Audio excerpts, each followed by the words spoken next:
ഞാനിപ്പോൾ നിൽക്കുന്നത് ഒന്നാം വേദിയുടെ മുന്നിലാണ്. ഒന്നാമത്തെ മെയിൻ സ്റ്റേജിന് മുന്നിൽ ആണ് നമ്മളിപ്പോൾ നിൽക്കുന്നത്. ഞാനുണ്ട്, അരുണുണ്ട്. അപ്പോൾ നമ്മളിവിടെ നിൽക്കുന്ന സമയത്താണ് ഒരാളെ കണ്ടത്. ആള് ചില്ലറക്കാരിയല്ല. അത് എത്ര വയസ്സുണ്ട് അത് പറ? 87ാമത്തെ വയസ്സ്. പേരെന്തുവാ? തങ്ക. 87ാമത്തെ വയസ്സിൽ കലോത്സവം കാണാൻ വന്ന തങ്കമ്മ അല്ലേ? എന്തൊക്കെ കാണാനാ വന്ന ഇന്ന് അത് പറ. എന്ത് കാണാനാ വന്നേ?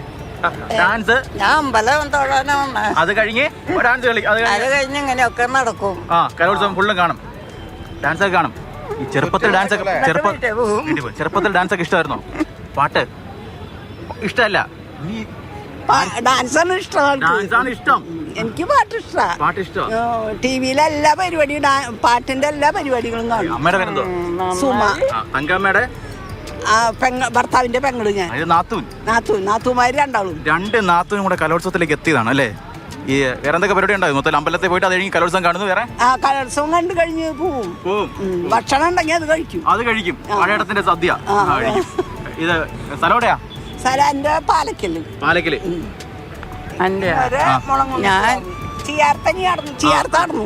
പിന്നെ അവര് സ്ഥലം വിറ്റുണ്ട് മുളങ്ങൊന്നത്ത്. അവർക്ക് മോളുടെ കൂടെ താമസിക്കും. ഈ ചെറുപ്പത്തില് ഡാൻസ് ഒക്കെ കളിക്കാൻ കലോത്സവത്തിൽ നിന്ന് പോകാൻ സങ്കടം പോവാറില്ലേ? കാണാൻ ഇഷ്ടം.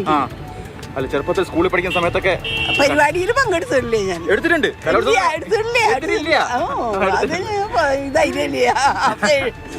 കാണാനൊക്കെ ഭയങ്കര ഇഷ്ടമാണ്. സ്കൂളിലെ പരിപാടിക്കൊക്കെ കാണാൻ പോകും. തങ്കമ്മയ്ക്ക് ഇഷ്ടമാണ്. അതിന് വയസ്സായില്ലേ? എന്ത് വയസ്സായി? 87 വയസ്സല്ല. എന്തായാലും ഇങ്ങനെയുള്ള നിരവധി ആളുകൾ പ്രത്യേകിച്ച് ഈ സ്വരാജ് റൗണ്ടിൽ ഇങ്ങനെ ചുറ്റി നടപ്പുണ്ട്. വരുന്ന ദിവസങ്ങളിലൊക്കെ തന്നെ നമുക്ക് ഇത്തരത്തിലുള്ള ആളുകളൊക്കെ തന്നെ കാണാൻ കഴിയും. എനിക്കപ്പം അരുൺ അമൃത കൂടി ചേരുന്നുണ്ട്. അരുൺ, എങ്ങനെയുണ്ട് ഇന്നലത്തെ കലോത്സവം എങ്ങനെ ഉണ്ടായിരുന്നു? ഒരു ദിവസം അതാണ് ഇപ്പോൾ നമ്മളൊരു ശാന്തതയില്ല എങ്കിൽ പോലും ആ ഒരു വൈബ് കംപ്ലീറ്റ് ആയിട്ട് കിട്ടുന്നുണ്ട്. ഞാൻ ഇവിടെ എങ്ങനെ നോക്കി കിടക്കുകയായിരുന്നു. നമ്മളെ കുറേ കുട്ടികളെ എങ്ങനെ കാണുന്നുണ്ട്. ഫുള്ള് കളർഫുള്ളാണ്. എന്നാൽ ഓരോരോ ഐറ്റത്തിൽ ഓരോ വേദികളിലേക്ക് പോകുമ്പോഴും നമുക്ക് ആ സാറിനെ എങ്ങനെ ഉള്ളിലേക്ക് വീണ്ടും പഴയ ഓർമ്മകളെ കണക്ട് ചെയ്ത് വരും. അതാണ് ഈ കലോത്സവത്തിൻ്റെ തുടർച്ചയായി കലോത്സവത്തിന് വരുമ്പോഴത്തേക്ക്. ഇപ്പോൾ ഈ അമ്മച്ചി ആദ്യം നമ്മൾ ചോദിച്ചപ്പോൾ പറഞ്ഞാൽ എന്താ പറയുക, 87 ആയുള്ളൂ എന്നാണ് പറഞ്ഞത്. അതാണ് ആ സ്പിരിറ്റ് ഷിനോജ്. നമ്മളെ ജോം ടി കെനെ കണ്ടില്ലേ? ജോം ടി കെ ഇന്നലെ ദൃശ്യങ്ങളൊക്കെ പകർത്തുന്നതിൻ്റെ തിരക്കിലായിരുന്നു. ഇന്നലെ ഇങ്ങനെ നടന്നുകൊണ്ടിരുന്നത്. എന്തെല്ലാം ദൃശ്യങ്ങൾ ഫ്രെയിമിൽ കിട്ടി ഇന്നലെ ഏറ്റവും ശ്രദ്ധേയായത് കണ്ണു കാണാത്ത ഒരു അച്ഛനും കൊണ്ട് വരുന്ന മകനാണ്. അത് കണ്ടപ്പോൾ ഭയങ്കര ഒരു ഫീലായിരുന്നു. അപ്പോൾ ഞാനും അരുണും കൂടിയാണ് ആ സ്റ്റോറി ചെയ്തത്. അപ്പോൾ എത്രയോ ആളുകൾ ഇതുപോലെ വരുന്നു, കാണുന്നു, കാഴ്ചകൾ കാണുന്നു. അതാണ് ഈ കലോത്സവത്തിൻ്റെ അല്ലേ? എന്തായാലും കലോത്സവം ജനകീയമാകുന്നു അല്ലേ? അതല്ലേ പ്രധാനം.